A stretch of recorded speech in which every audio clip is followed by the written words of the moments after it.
All right, so let's see if the microphone is going to work. Hopefully, I'm leaning into my laptop close enough too, so that way it'll pick me up.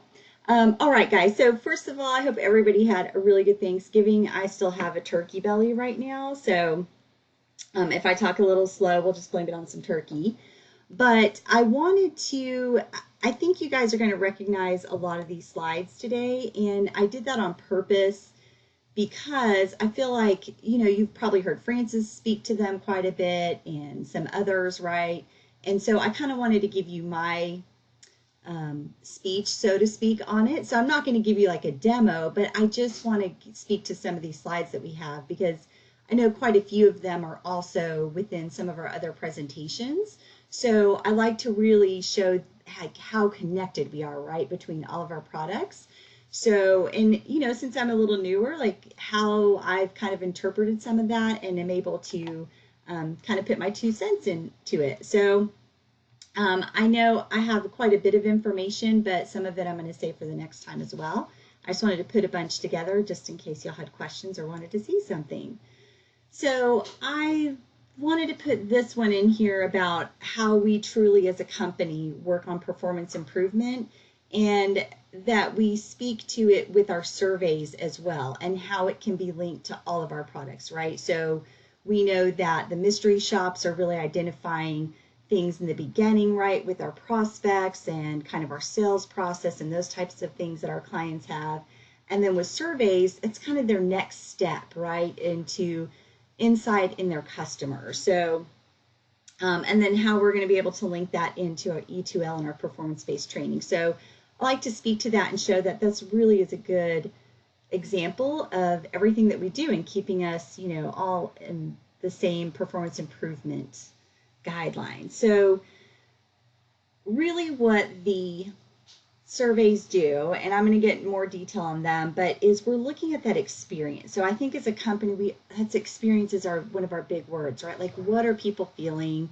What is their experience like? And I have some background noise, sorry. So the surveys are truly, sorry, there's some knocking bang here. Typical, at least it's you guys, so you understand background noise. So what we've noticed during the journey, and I think this makes total sense when I first saw this, is their customer is really loyal in the beginning, right? So we put all the new shiny people in the front of the office and we have all these great marketing tools and everything in the beginning. And they move in and everything's great, right? But then over time, their loyalty goes down. And this is closer to their move out, right? Which makes sense. Of course it is because they're leaving us or leaving the community, right? So things may happen personally, professionally, at the community. Lots of factors feed into that, right? So if we know this curve exists, and we also know that you need to pay attention to where you start on this curve, that's kind of where we're able to step in and help you. So this next slide, which this is kind of Francis's brain here on this. I love this slide for that. So he took 150 communities, and we all know that asset and leadership loves data, right? To like back up, why are they about to spend this money with us? Especially when we're talking about feelings, like they get all weird and gooey with that. Like, why are you talking to me about feelings? Why do I care about the residents' feelings, right? So he took 150 communities and plotted each of them on this graph, which I'm sure you guys have seen. And it's on the left side, you see their loyalty score versus the employee engagement score. And what we notice is this is going to help us determine some best practices. So what we see is that, of course, the higher engaged the employee is, the higher loyalty score that they get, right? Makes sense. You have happy employees, your residents are going to be happy. So now let's look at, these people in this top right, and that'll help us convey some best practices. So in that, he took that top 10%, those people in the orange box, and determined there's some stats. Again, this is like leadership's dream here, especially asset managers. So 91% was the average loyalty score. This likelihood to renew, I know nobody budgets. Like it'd be a dream to budget for over 80% renewal rates, but please. So what we like to focus on though is this average days to respond. This is something where we set ourselves apart at Ellis, is kind of tracking that response, not just the rate, like did they respond to surveys that were coming in, but also how long did it take them. I think only a couple other companies can do that. We have some different ways of doing that, and I think that's really a piece that sets us apart, and how we promote that too.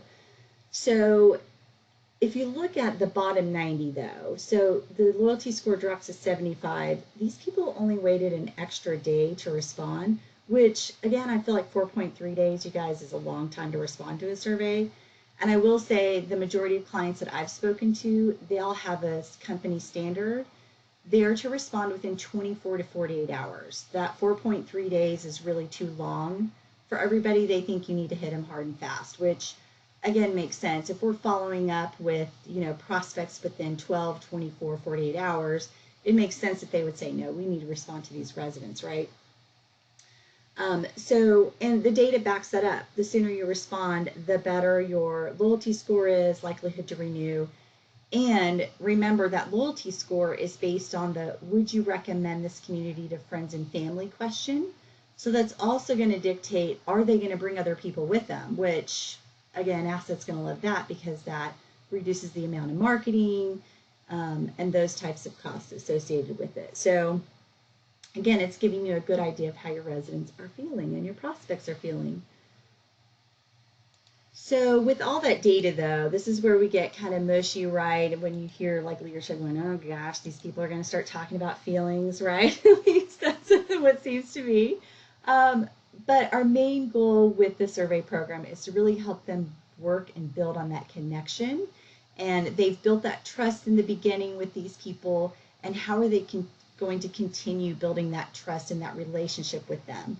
So our focus is always to push that you're able to do that with our product in a consistent and personalized manner, right? It's not just about that canned response of, thanks for filling out the survey, we appreciate it, and peace out, right? So it's about saying, no, stop, take a moment and respond to the survey. Make sure you read the survey in the comments and respond to it personalized, which is something I will say, you guys, a lot of people have been asking me for help with. They are using a lot of canned responses, the copy and paste thing.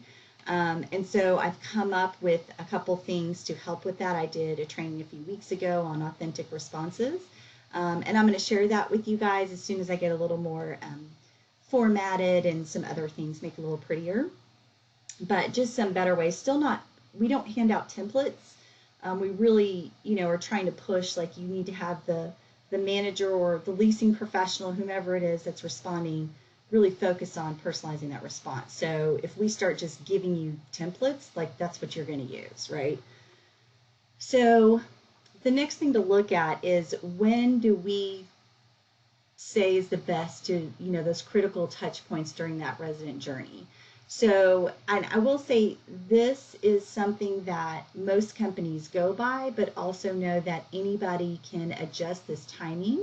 So this is just what we suggest for the best timing, but there's plenty of companies, clients have said, no, we want to adjust the time frame on this. But our basic touch point program, the 5 points, is we send one by email. So all of our surveys are sent by email, you guys. And I will just plug in, so companies with a lot of affordable housing that maybe don't have a high email penetration, they're usually the ones that get a little more, oh, I don't know if this is going to work for us, right? Or some of the senior housing, there are also some companies that feel like this may not be the best for them right now. So they really do need a good email penetration for this to work at its best. So there's a couple companies, if you have somebody that likes to do paper handout, I can suggest some companies for that. We steer away from that because that's a lot of labor and cost involved in that. So end of the day, Fridays would say, we send them all by email. So the day after a prospect tours, a survey is sent. 30 days after somebody moves in. Now, why 30 days? So again, this is where we're going to push. We, as a company, are looking at that resident experience. So it's not just, did you complete the make ready checklist in the unit? It's, hey resident, so have you invited your friends over, right? Fill up the fridge and go join the pool party, and like do you feel like you made a good decision moving here, and are you inviting people to live here as well? So that's why we wait 30 days. Give the property a chance to really correct any wrongs if their mailbox key didn't work or something right when they moved in. So again, we can adjust that time frame, but that's usually what we suggest. Maintenance, so we send that out after a work order is completed, and we only send 2 a year. It's not after every work order, so some companies say, no, I want it after everyone. Here's another piece I'll say, this is where we need to chat about. Okay, are you looking to catch that people are not doing the work orders correctly, or are you looking to see what the resident is experiencing? Because most residents turn in 2 to 3 work orders at a time. They don't just turn in one. So if we send 2 or 3 surveys at once, and also we send reminders when they don't fill them out. So if they don't fill out the original one, we wait 5 days, send a reminder, and then another reminder 5 days after that. So they'll be getting inundated with, please fill out this survey. They don't know what survey they're doing. It gets confusing. And again, it's not going to give you the biggest bang for your buck. You're just going to irritate the resident, right? So again, we're looking to check in with them a couple times a year. The next one is the pre-renewal. So I love this because we suggest 120 days prior to lease expiration. So check in with them before you send that your rent is going to increase letter, which is you normally sent like 90 days or so, or a little less than that before expiration. And then of course the move out, similar to move in, is sent 30 days after. I will say this is the biggest one. I've had a couple clients already reach out and say, we want to shorten that to 15 days. Because I don't know if most of you know, but you have normally 30 days to send out that move out statement with any charges or deposit that's going to be refunded. And so what can happen is if you have somebody that's irritated because they owe you $1,000 because their dog tore up the flooring, they're going to go and, say some nasty things. So to kind of mitigate some of that perception for the on-site team, just having to deal with a really irritated person, they want to send it out a little sooner, which is completely understandable. It makes sense. The other thing, just as far as like what kind of task list does this make for the community manager and their team, right? So we talk about all these surveys. It sounds kind of overwhelming. So just to get some numbers in your brain, for every 250 units, you're going to get about 3 to 5 a week. So remember, these are sent out after an activity is completed. So it's not like one big push to 500 people. Like you're sending these out throughout time, throughout the week, throughout the month.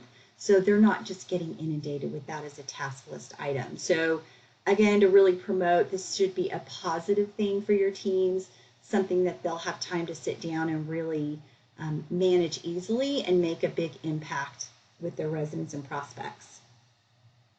So do you guys have any questions about any of that? I did a long speech there.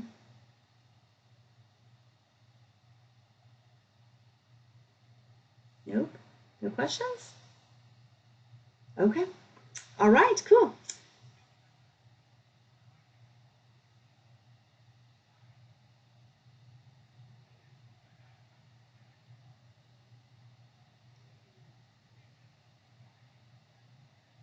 Yeah.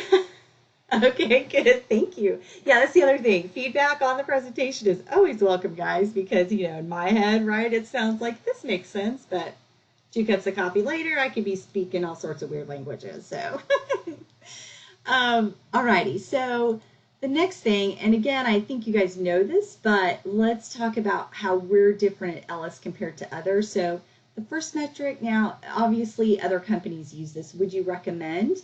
But the other thing I want to pay attention to, that question, that loyalty score, drives a lot of the data that we push and a lot of what we really speak to the clients about, right? So when you log into the dashboard, your loyalty score is the first thing that you see because that's the most important. This is truly what your residents or prospects are feeling about your company and your property. So that's our main metric. The other thing that differentiates us is the connection. So closing that loop, that response tool that we have. We, of course, have really good reporting with KPIs included. And I think next time we'll look at some more of the reports that are involved, and as well as some of the other reporting that I'm working on too. And then coming soon, which, oh my gosh, Lon and Joanne are probably like, oh geez, Rochelle's going to be crazy with this. I'm dying. I hope that we get to use that new tool that she showed us, that skills drill, because that would be awesome for the survey component. Like, we could totally use that, and I would be selling it all day long to everybody. Sign up for Edge2Learn just for this, if nothing else, because this would be awesome.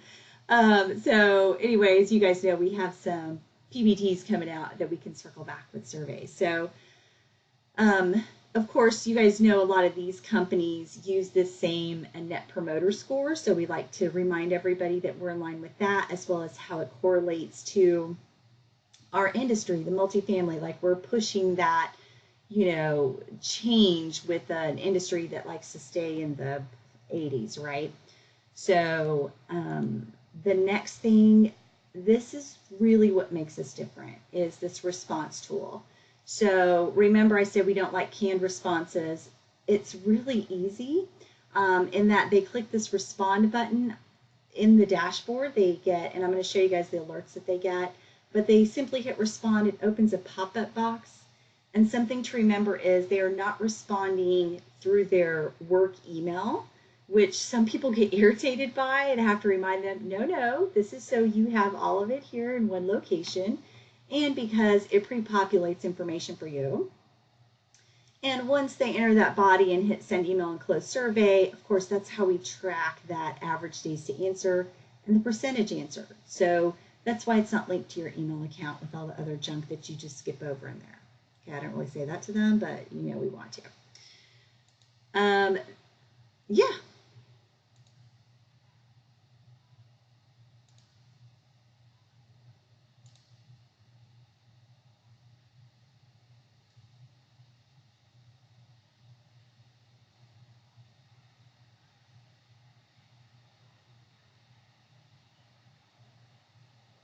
Correct. It does not close it. It keeps the survey open. It will still track the response, but it does not close it.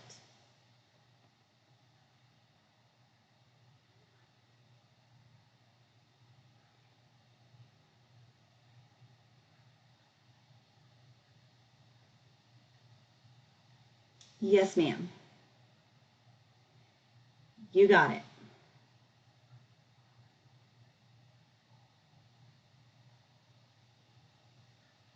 Correct, because we're really wanting them to finalize that communication. So what would be reasons, right, for them to say keep the survey open?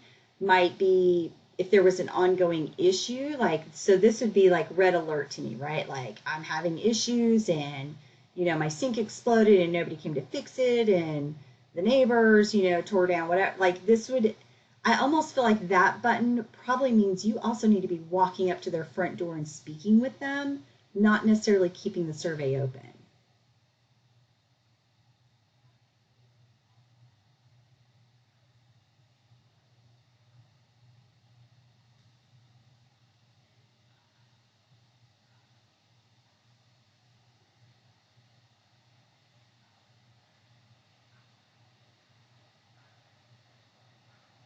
Hmm.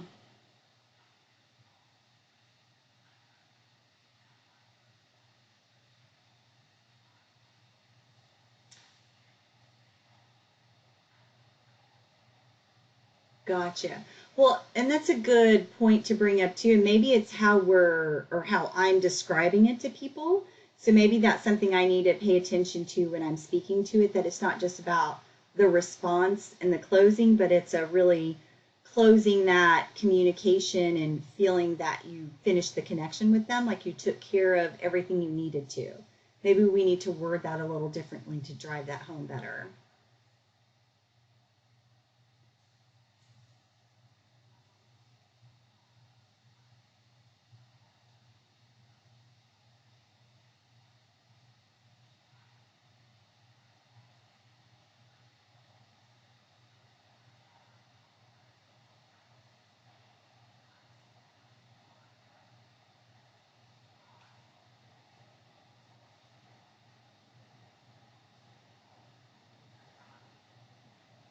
Gotcha. Nope. No, that's okay. It's a really good question. And yeah, we'll dig into it. Anything else?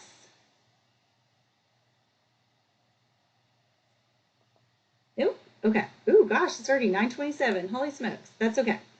Um, all right. So you guys, of course, like everything, we keep historical data. So we've got the resident's journey, which is important because once they've been on the program for a while, they can go in and look at the previous surveys that have been completed as well as the responses that have been sent. So especially we know with turnover, this could be important so they can see, okay, how did the last manager respond and what were they dealing with the specific resident. So that's a really nice thing. And just showing that you continue to create that connection and keep it ongoing. All right, so this is a couple of the upgrades that people can get to our base program, and this one is, you know, such a no-brainer. Most people get it, especially the price point is great on it. Is this reputation management piece, right? That's the big key word for everybody, but we call it social sharing.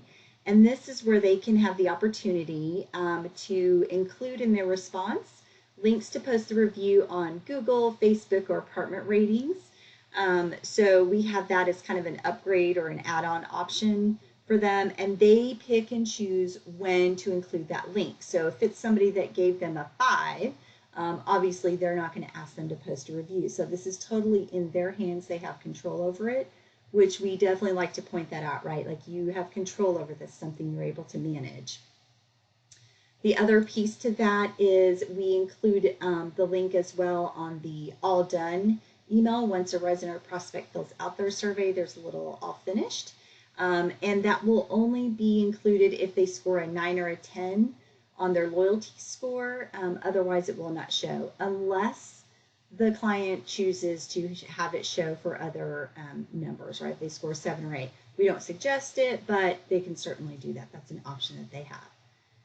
The other upgrade that we have, we've only got a couple with the survey program, is the word cloud. And I actually shared one from CWS that we did a presentation for them.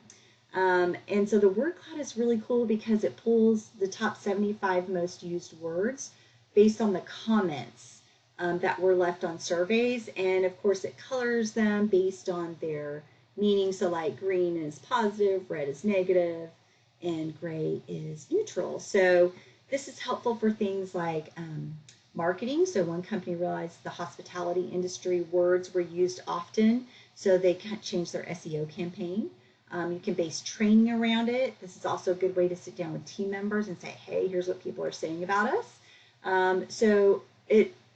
Some companies use it, some don't. I love this thing. I try to sell it all the time, but the price point is a little different depending on the size of the company. They may or may not use it. I think this is something people will go to once they've been on the program for a while. Okay, so it's 9:30, so I want to go ahead and stop. I know everybody's super busy right now. I think this is a good stopping point. Do you guys have any questions for me? And I can also share our rate card if you guys don't have it, so you can see the pricing for it as well. Any questions?